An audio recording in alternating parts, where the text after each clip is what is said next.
মাশাআল্লাহ।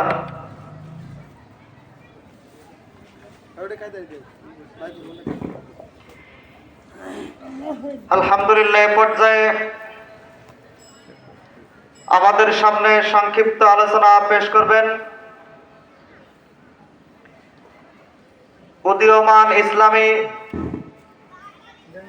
বক্তা হযরত মাওলানা নূর আহমদ সিদ্দিকী যুক্তিবাদী সাহেব, সদস্য বাংলাদেশ মাজলিসুল মুফাসসিরিন নড়াইল সদর উপজেলা শাখা। আমি ভাইকে সংক্ষিপ্ত সারে কোরআন এবং হাদিস থেকে মূল্যবান বক্তব্য পেশ করার জন্য সবিনয় অনুরোধ পেশ করছি।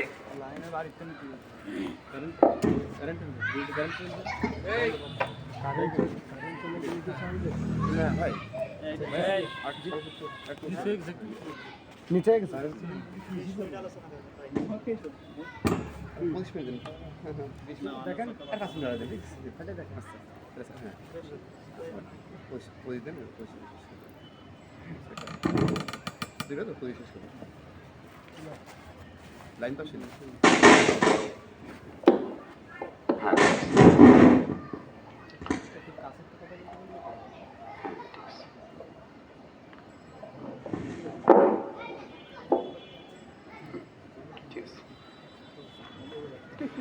আসসালামু আলাইকুম ওয়া রাহমাতুল্লাহি ওয়া বারাকাতুহু।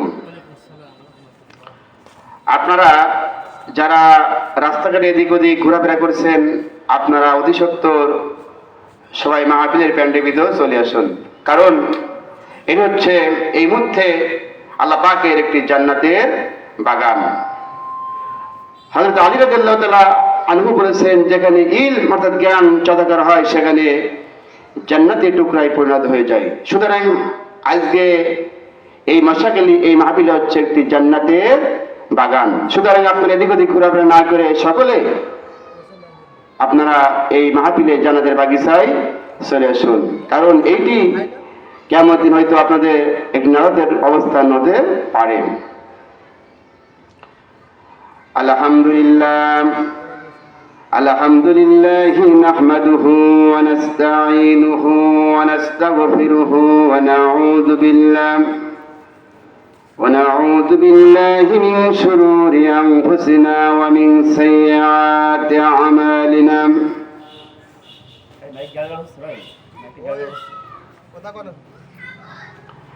من يهدي الله فلا مضل له ومن يضلل فلا هادي له ونشهد أن لا إله إلا الله وحده لا شريك له ونشهد أن سيدنا وحبيبنا ومولانا محمدا عبده ورسوله الذي أرسله بالحق بشيرا ونذيرا وداعيا إلى الله بإذنه وسراجا منيرا.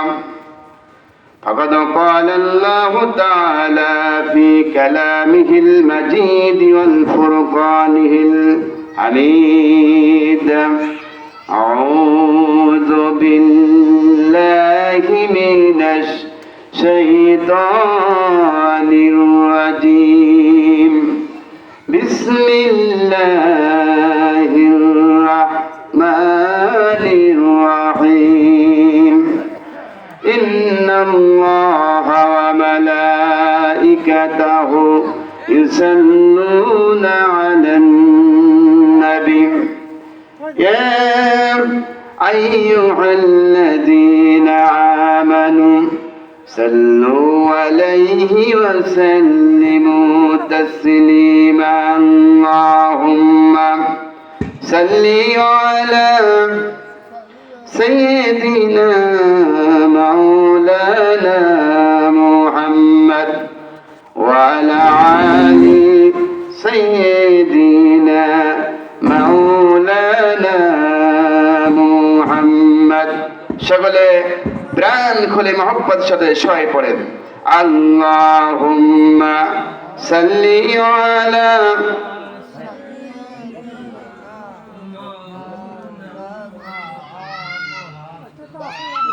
ওয়া আলা আলি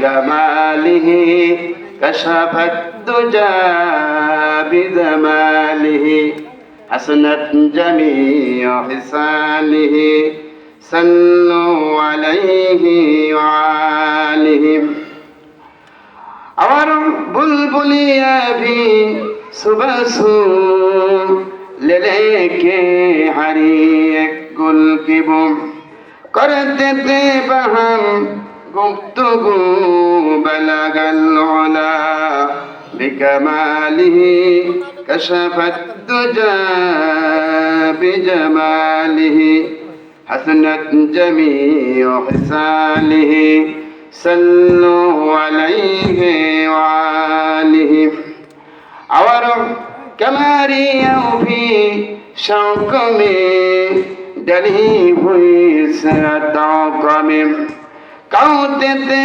बहम जौक में बलगल उला बिकमालिही कशफत दुजा बिजमालिही حسنت جميع خصاله صلوا عليه وآله اللهم آمين ربنا ظلمنا أنفسنا وإن لم تغفر لنا وترحمنا لنكونن من الخاسرين আল্লাহ তাআলা আমরা মশাখালী ঈদগাহ ময়দান ও গ্রামবাসীর উদ্যোগে কয়েকবার দুরূদ সালাম করে তোমার সম্মুখে হাত তুলেছি মেহেরবানি করে দুরূদ সালাম টুকুন সোনার মদিনায় নবী পাকের রওজা মুবারকে পৌঁছে দাও। तमाम পৃথিবীর মাটির নিচে যত মুমিন মুমিনাত যত মুসলিম মুসলিমা আছেন আল্লাহ তুমি সকলের আরোর পরে সব পৌঁছে দাও। রব্বুল আলামিন এ মাহফিলের আয়োজন যারা করেছেন আর শোনার জন্য যারা এসেছেন কিয়ামতের দিন মুসিবতের সময় এ মাহফিল আমাদের সকলের জন্য নাজাতের জারিয়া বানিয়ে দিও আল্লাহ। রব্বুল আলামিন একদিন ভাবে তাফসীরুল কুরআনুল কারীমের মাহফিলকে শেষ পর্যন্ত সুন্দরভাবে সুচারুরূপে পরিচালনা করার তৌফিক আল্লাহ তুমি নাত করে দাও।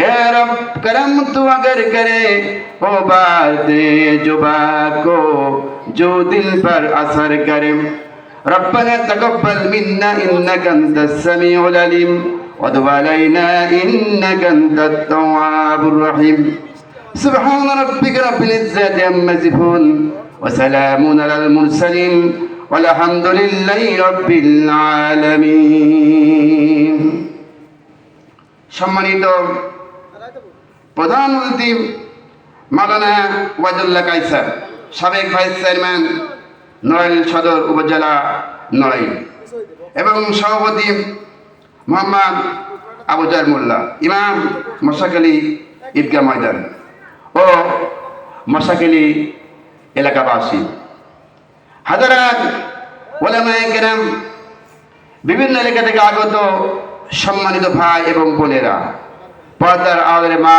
এবং বোনেরা উপস্থিত আমার সামনে উপস্থিত আমার শ্রদ্ধেয় মুরব্বিগণ এবং আমার বড় ভাই এবং ছোট ভাইরা আসসালামু আলাইকুম ওয়া রাহমাতুল্লাহি ওয়া বারাকাতুহু। আল্লাহ তাআলা আমাদেরকে এখানে আসার তৌফিক এনায়েত করেছেন, এজন্য আমরা সকলে জোরে সোরে বলি আলহামদুলিল্লাহ। আরো জোরে সোরে মহব্বতের সঙ্গে বলি আলহামদুলিল্লাহ। আমরা এখানে এসেছি তাফসীরুল কুরআন মাহফিল শোনার জন্য, ঠিক কিনা? আপনারা সকলে আমার সঙ্গে সমস্বরে একযোগে পড়েন রব্বানা লাকাল হামদ হামদান কাসীরান তাইয়্যিবান মুবারাকান ফীহি ইয়া রাব্বি লাকাল হামদু কামা ইয়ানবাগি লিজালালি ওয়াজহিকা ওয়া আযিমি সুলতানিকা। আমার মহান আল্লাহ সুবহানাহু ওয়া তাআলার প্রশংসা করিলাম। তো সময় খুবই কম বলে কোনো ভূমিকায় না গিয়ে যথারীতি সরাসরি কুরআনুল কারীম থেকে আলোচনা শুরু করি। পড়ুন সবাই, পড়ুন সুস্থ কণ্ঠে, সকলে একযোগে পড়েন। আউযু বিল্লাহি মিনাশ শাইতানির রাজীম বিসমিল্লাহির রাহমানির রাহিম বিদার্দ মরদুদ শহীদের রচনা থেকে পানা আছে আল্লাহ সে পরম করুণাময় তার পবিত্র নামে শুরু করেছি। فأما الذين آمنوا بالله واعتصموا به فسيدخلوهم في رحمة منه وفضل ويهديهم إليه صراطا مستقيما صدق الله العظيم সকলে বলুন সাদাকাল্লাহুল আযীম। আল্লাহ পাক এখানে বলেছে ফাম্মাল্লাযিনা আমানু বিল্লাহ, যারা আল্লাহর প্রতি আল্লাহর প্রতি ঈমান আনয়ন করবে, ওয়াতাসামু বিহি আমাকে আঁকড়ে ধরবে, ফাযাইদুলহুম ফি রাহমাতিম মিনহুম, তাদেরকে আমি তার দয়া এবং অনুগ্রহের মধ্যে দাখিল করব। ফাযাইদুলহুম ফি রাহমাতিম মিনহুম ওয়া ফাদলি ওয়া ইয়াহদিহিম ইলাইহি সিরাতিম মুস্তাকিমা, তাদেরকে আমার দয়া এবং অনুগ্রহের মধ্যে দাখিল করব এবং তাদেরকে হেদায়েতের সরল পথে পরিচালিত করব। তাহলে আল্লাহ কয়টা কাজ করলে? দুটা কাজ করে আল্লাহ কয়টা প্রকাশ করে দেবেন? তিনটা। এক নম্বরে কি?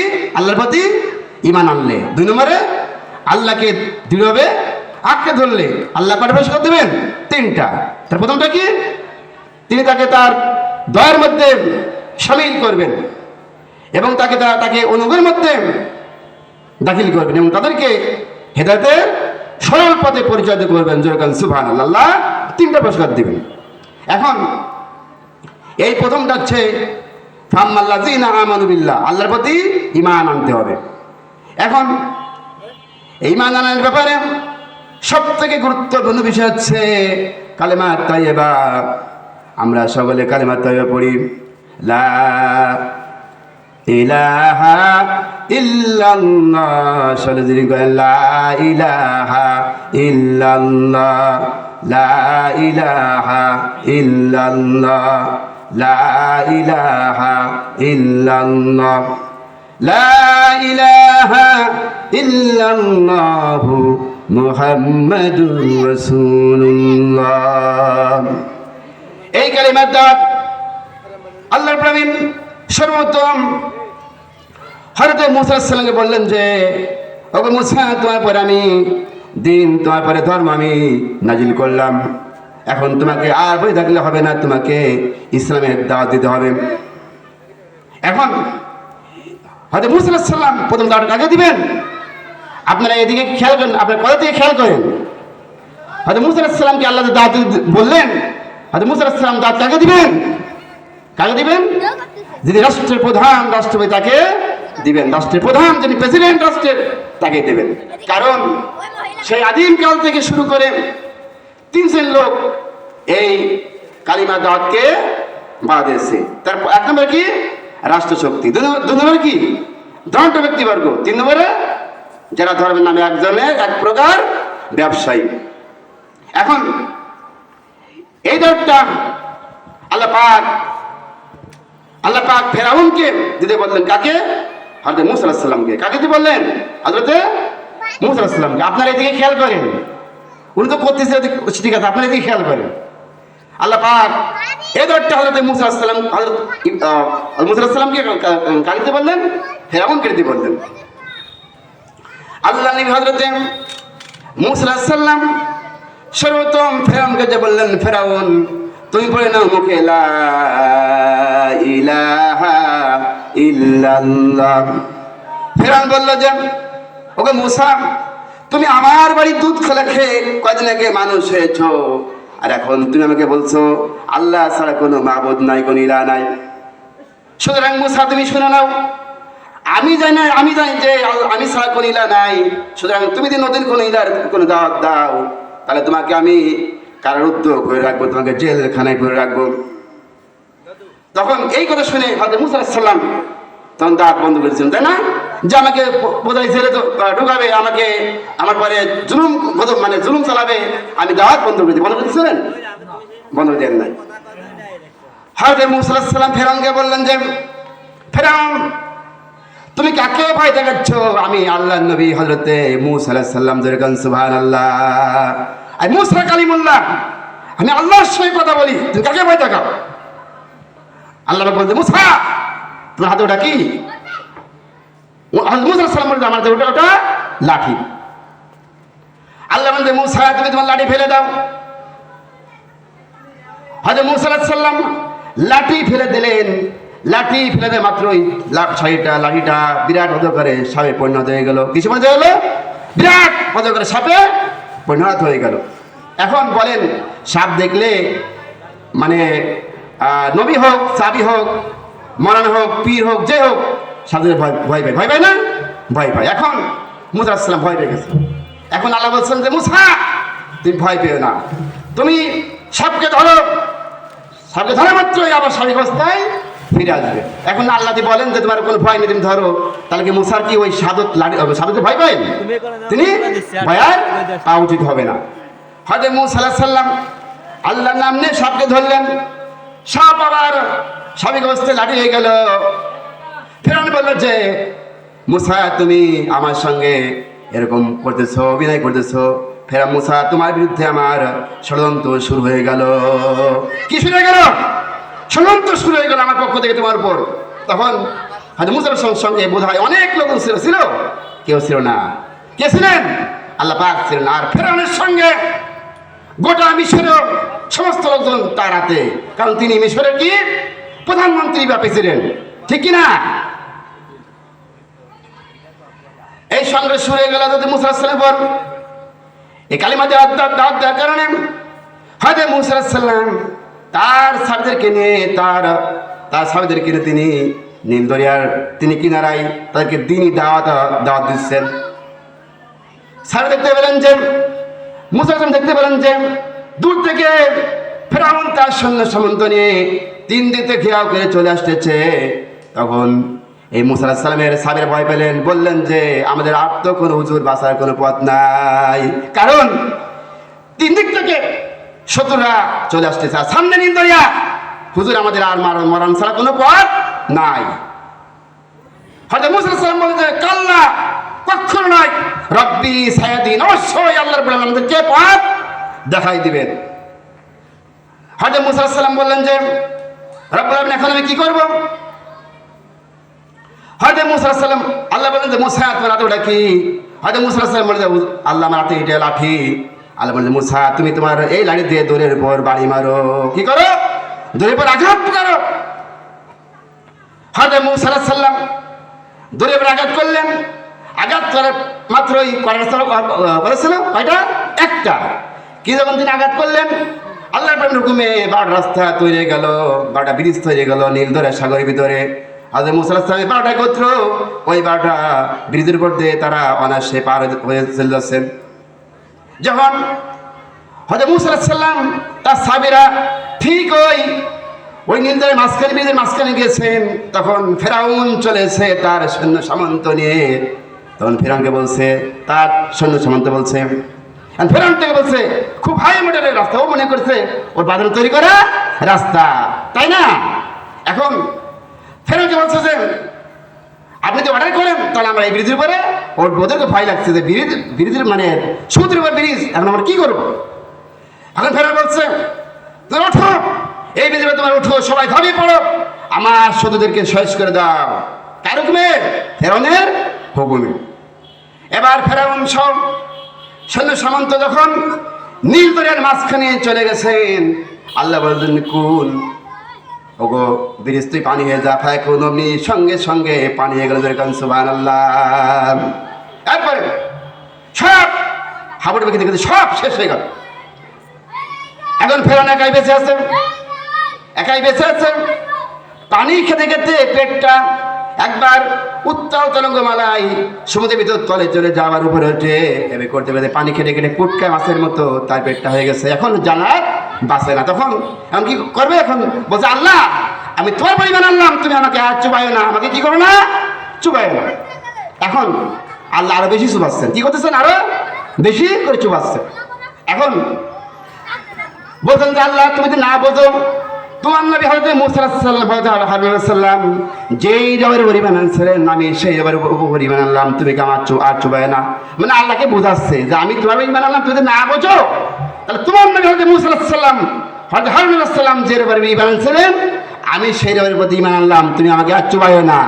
আল্লাহ বলছেন যে ওকে ফেরাউন আমি কি বলদ পাগল, তুমি আমাকে বুঝাচ্ছ, আমি বুঝি না?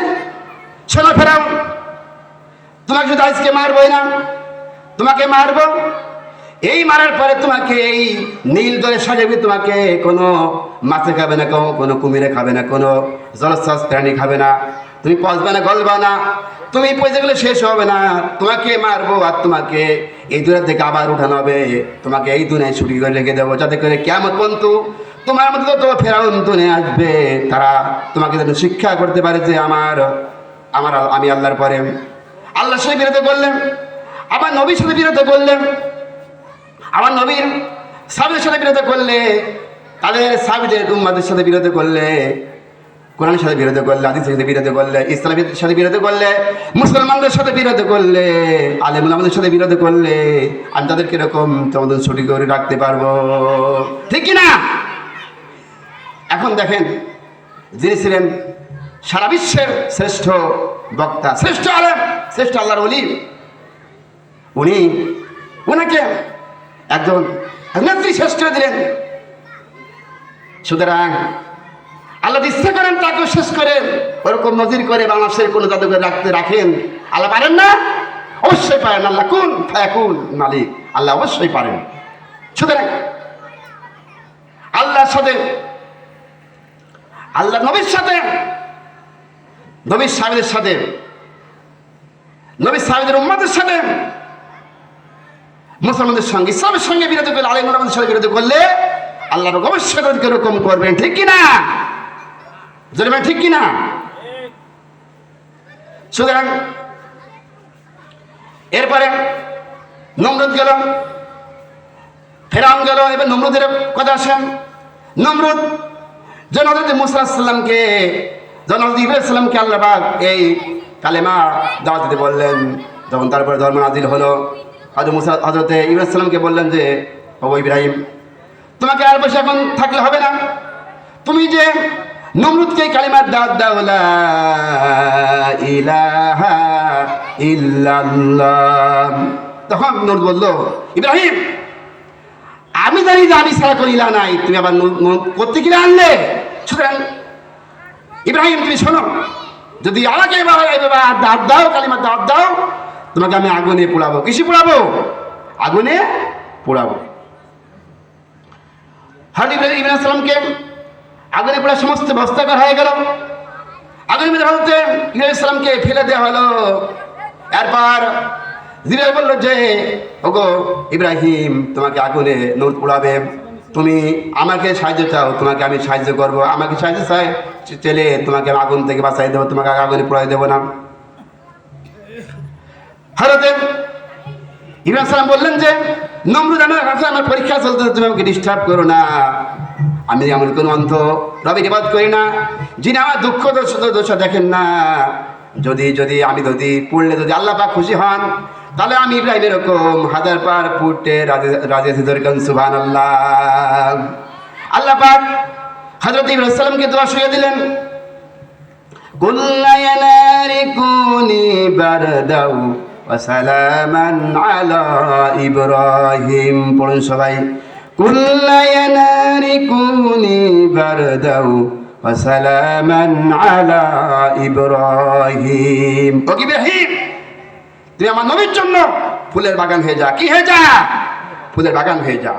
এখন এই নমরুদ তার রাজপ্রাসাদে তিনি উপরে উঠেছেন, দেখেছেন যে আমার শত্রু কেমন করে আগুনে জ্বলতেছে। এখন উনি উপরে দেখেন যে ইব্রাহিম আলাইহিস সালাম ঠ্যাঙে পরে ঠ্যাং দিয়ে বসে আছেন। কি করে আছেন? ঠ্যাঙে পরে ঠ্যাং দিয়ে বসে আছেন আগুনের ভিতরে। এখন ফেরাউনের মাথায় বিষ উঠে গেছে, নমরুদের মাথায় বিষ উঠে গেছে। নমরুদ বলছে যে ওগো আগুন, তোর কি দায়িত্ব শক্তি নাই? তোর ভিতর আমার শত্রুকে তুই জ্বালাতে পারিস না কেন? আগুন বলল যে নমরুদ, আমার ভিতর দায়িত্ব শক্তি আছে কিনা তুই নিজে আয়, শুধু তামাম দুনিয়া শেষ করে দেবো জ্বালায়া, কিন্তু আমি ইব্রাহিম ইসলামের এক গাছা পশম আমি পুড়াইতে পারি না। দরকার সুবহানাল্লাহ। কারণ আমাকে আল্লাহ অর্ডার করেছেন, আল্লাহর হুকুম আমি ব্যতিক্রম করতে পারবো না। সুতরাং এই নমরুদকে হযরত ইব্রাহিম ইসলামের বিরত করার কারণে শেষ পর্যন্ত তাকে জুদা মেরে দুনিয়া থেকে বিদায় করে দিয়েছেন কে? আল্লাহ পাক দিয়েছেন। কে দিয়েছেন? আল্লাহ পাক দিয়েছেন। আমাদের নবী বিশ্বনবী জনাবে মুহাম্মদ রাসূলুল্লাহ সাল্লাল্লাহু আলাইহি ওয়াসাল্লামের উপর যখন 40 বছর বয়সে যখন তারপর ইসলাম যখন নাজিল হলো, যখন তিনি ইসলাম ধর্ম তার উপর নাজিল হওয়ার পর তিনি তখন আল্লাহ বলেন যে ওগো আমার নবী তুমি এই কালিমার দাওয়াত দাও। এখন তৎকালীন সময়ে প্রেসিডেন্ট কে ছিলেন? আবু জেহেল ছিলেন। আবু জেহেল, আবুল আবুদ্দা, সাইবা, মুগিরা, এরা ছিলেন প্রেসিডেন্ট। সর্বপ্রথম আবু জেহেলকে দাওয়াত দিতে হবে। কাকে দাওয়াত দিতে হবে? আবু জেহেলকে দাওয়াত দিতে হবে। এখন আবু জেহেলকে বলছে যে চাচা আপনি পড়ে নেন লা ইলাহা ইল্লাল্লাহ। এখন আবু জেহেল বলছে মুহাম্মদ তুমি একটা সাধারণ মানুষ, তুমি এখন লা ইলাহা ইল্লাল্লাহ বলতেছো, আমি জানি তো আমি ছাড়া কোনো ইলাহ নাই, তুমি আবার কোত্থেকে ইলাহ নিয়ে আসলে? মুহাম্মদ শোনো, তুমি তো আমাকে এবার দাওয়াত দাও, তোমাকে আমি জেলখানায় ঢুকায় রাখবো, তোমাকে আমি মারধর করবো। কে বলছেন? আবু জেহেল মুহাম্মদ সাল্লাল্লাহু আলাইহি ওয়াসাল্লামকে বলতেছেন। এখন এই কথা শুনে মুহাম্মদ সাল্লাল্লাহু আলাইহি ওয়াসাল্লাম দাঁত ছেড়ে দিলেন, তাই না? ছেড়ে দিলেন না। তখন তিনি বললেন যে না, দাঁত আমি ছাড়বো না, যা ইচ্ছা তুমি করতে পারো। আবু জেহেল নবীজিকে মারলেন, এমন মানে মারলেন, মার খেয়ে তিনি শেষ পর্যন্ত তাকে আবু জেহেল তাকে গলায় গামছা দিয়ে তাকে আছাড় মেরেছে জমিনের উপর। নবীজি ছটফট করেছেন জমিনের উপরে, তিনি মারা মারা ভাব করে তিনি বাড়ি চলে আসছেন। এরপরে সন্ধ্যার সময় যখন আবু তালেব আসছে বাড়িতে, তখন আবু তালেবের স্ত্রী বলছেন যে ওগো স্বামী, আজকে তোমার ভাতিজাকে আবু জেহেল পরাণ করে মেরেছে। এই কথা শুনে আবু জেহেলের কাছে আবু তালেব চলে গেছেন, যে বলছেন যে তুমি মুহাম্মদ সাল্লাল্লাহু আলাইহি ওয়াসাল্লামকে মারতে কেন? বললেন যে তুমি তো ভাতিজাকে বোঝাও, আমাকে এসে জানো কি বলেছে? বলছে লা ইলাহা ইল্লাল্লাহ, আল্লাহ ছাড়া কোনো উপাস্য নেই। যদি সেই আল্লাহ ছাড়া কোনো উপাস্য না থাকে তাহলে আমরা করবোটা কি? সুতরাং তুমি তোমার ভাতিজাকে বোঝাও যে সেজন্য এই কালিমার দাওয়াত বন্ধ করে দেয়। সুতরাং এই বিনিময়ে যদি গাড়ি চাই গাড়ি দেবো, বাড়ি চাই বাড়ি দেবো, টাকা চাই টাকা দেবো। যদি সুন্দর স্ত্রী চাই সুন্দর তাকে স্ত্রী দেওয়া হবে, তাই কোনো কিছু তাকে বাদ দেওয়া হবে না। ঠিকই আবু জেহেল কথা মতো আবু তালেব চলে গেছেন বিশ্বনবী জনাবে মুহাম্মদ রাসূলুল্লাহ সাল্লাল্লাহু আলাইহি ওয়াসাল্লামের কাছে, যে বলছেন বাদিদা তুমি মানুষকে এরকম কোন কথা কেন বলে যে মানুষ উদ্বিগ্ন হয়ে তোমাকে মারে? তুমি এরকম দাওয়াত দিয়ে না। এই বললে নবী সে তার কি করলেন? মানে এগ্রি করেছেন, তাই না? সহজ হয়েছিলেন না, বললেন চাচা তিনি যা বলেছে যদি তাই দেওয়া হয়, আর যেটা সম্ভব দেওয়া হয়, যেটা অসম্ভব যদি ওই চন্দ্র দিয়ে একে দেওয়া হয়, যদি সূর্য আর কে দেওয়া হয়, তাহলে মুহাম্মদ সাল্লাল্লাহু আলাইহি ওয়াসাল্লাম আল্লাহর এই কালিমার দাঁত থেকে এক বিন্দু দিকে দিকে আমি নড়বো না। জোরে কান সুবহানাল্লাহ। এরপরে এই কথা শুনে আবু তালেব চলে এলেন। এরপর যখন হামজা রাদিয়াল্লাহু তাআলা আনহু যখন বাড়ি গেছেন, আসে মাত্রই তার স্ত্রী বলছেন যে স্বামী আজকে আপনার ভাতিজাকে আবু জেহেল পরাণ মেরেছে, এমন মারা মেরেছে লাশ বন্ধু তাকে গলায় গামছা বেঁধে ধরে তাকে আছাড় মেরেছে জমিনের উপর। সে মরে যায়নি, তাই ধন্যবাদ। সে আমার ভাব নিয়ে বাড়ি চলে আসে, কাতরে পড়ে আছে, এখন কোথায় সে মনে হয় মারাই যাবে, এরকম তার অবস্থা। এই কথা শুনে হামজা রাদিয়াল্লাহু তাআলা আনহুর মাথায় কোনো কাজ করতেছে না, হ্যাঁ ধনুক ছিল, ধনুক নিয়ে তিনি চলে গেলেন আবু জেহেলের বাড়িতে। বললেন আবু জেহেল তুমি আমার ভাতিজাকে কেন মেরেছো? তুমি কি মনে করেছো তার বোধহয় পিতা নাই, কিন্তু আমি তার চাচা তো তার আছি, তুমি তাই কেন মেরেছো? কথা বলতে তিনি ধনুক দিয়ে আবু জেহেলের মাথায় আঘাত করলেন। আঘাত মারার সঙ্গে সঙ্গে আবু জেহেলের মাথা ফেটে গেল, রক্ত বেরিয়ে পড়েছে। এরপর হামজা রাদিয়াল্লাহু তাআলা আনহু আবু জেহেলকে পরাণ করে ফেললেন। মারার পরে সে তাকে ইচ্ছামতো পরাণ করে মারলেন। এবার তিনি নবীদের কাছে বলছেন যে ওগো মুহাম্মদ, তোমাকে আজকে যে আবু জেহেল মেরেছে, আমি তাকে প্রতিশোধ দিয়ে আসছি, তুমি কি এতে খুশি হয়েছো? নবীজি বললেন যে চাচা আমি এতে খুশি নয়। বললেন তুমি কি কিসে খুশি হবা? বললেন চাচা তুমি যদি পড়ো লা ইলাহা ইল্লাল্লাহ, লা ইলাহা ইল্লাল্লাহ, লা ইলাহা ইল্লাল্লাহ মুহাম্মাদুর রাসূলুল্লাহ। তাহলে বললেন মুহাম্মদ সাল্লাল্লাহু আলাইহি ওয়াসাল্লাম তুমি যদি এই কথা বললে, এই কালে বললে তুমি যদি খুশি হও, তাহলে তোমাকে সাক্ষী রেখে, আল্লাহকে সাক্ষী রেখে তোমার সামনে ঘোষণা করে দিলাম লা ইলাহা ইল্লাল্লাহ মুহাম্মাদুর রাসূলুল্লাহ। সুতরাং আলোচনা আর বেশি আমি লম্বা করতে পারছি না, কারণ সময় আমার শেষ। তো আমি কালিমা তাইবের আলোচনা করলাম সূরা নিসার 175 নং এর আয়াতের সূত্র অনুসারে। আল্লাহ পাক আমাদের এই আলোচনা থেকে যেন সকলকে হেদায়েত নসিব করেন, আমরা সকলে বলে আমিন। তো আমার মাহফিলের ভিজিটিং কার্ড আমি এই সবাদের কাছে এখানে রেখে দেবো, তাদের ইচ্ছা এখান থেকে আপনারা নিতে পারেন। তো এই কথা বলে আমি আমার আলোচনা শেষ করছি। ওয়াকিল দাওয়ানা আনিল হামদুলিল্লাহ, আসসালামু আলাইকুম ওয়া রাহমাতুল্লাহ। আলহামদুলিল্লাহ, হযরতের কাছ থেকে আমরা দীর্ঘক্ষণ ধরে অনেক গুরুত্বপূর্ণ আলোচনা শুনছিলাম। এ পর্যায়ে পবিত্র কালামুল্লাহ শরীফ থেকে, কুরআন ও হাদিস থেকে আলোচনা নিয়ে আসছে হাফেজ মাওলানা আল আমিন সাহেব, মহাতামিম মোবারকপুর দারুল উলুম কওমি মাদ্রাসা ও এতিমখানা। হুজুরকে তিনার মূল্যবান বক্তব্য পেশ করার জন্য সবিনয় অনুরোধ করছি।